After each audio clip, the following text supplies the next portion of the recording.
యేసు రక్తమే జయం పరిచర్య ప్రైజ్ ద లార్డ్. మే 22వ తేదీ 2024. ఈరోజు దేవుని వాక్యము. అయితే ఇంకను ఆయన నీకు నోటి నిండా నవ్వు కలుగజేయును, ప్రహర్షముతో నీ పెదవులు నింపును. యోబు 8వ అధ్యాయం 22వ వాక్యము. అవును క్రీస్తునందు ప్రియులారా, మనిషి తన సంతోషమును వ్యర్థపరచడము నవ్వుతోనే. నవ్వుట ఒక చక్కని అనుభూతి. దావీదు కీర్తనకారుడు ఇలా అంటున్నాడు: సియోనుకు తిరిగి వచ్చిన వారిని యెహోవా చెరలో నుండి రప్పించినప్పుడు మనము కలలో కలకనిన వారి వలె ఉంటిమి.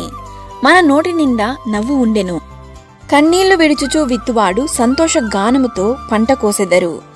పిడికెడు విత్తనములు చేతపట్టుకొని ఏడ్చుచూ విత్తువాడు సంతోష గానము చేయుచు పానలు మోసుకొని వచ్చునని దేవుని వాక్యం సెలవిస్తుంది.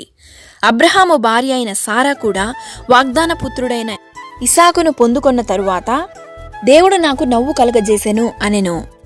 వినువారెల్లా నా విషయమై నవ్వుదురు అని సంతోషమును వ్యక్తపరిచెను. ఈరోజు ఈ వాక్యం వింటున్న ప్రియులారా, పైకి మంచిగా మాట్లాడుతూ లోపల మన గురించి చెడుగా ప్రచారం చేయువారు మనలో ఎవరైనా ఉన్నారేమో ఒక్కసారి పరీక్షించుకోండి.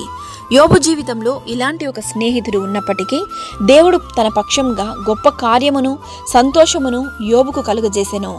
ప్రభువైన యేసుక్రీస్తు కృప మనందరికీ తోడై ఉండునుగాక. ఆమేన్. God bless you.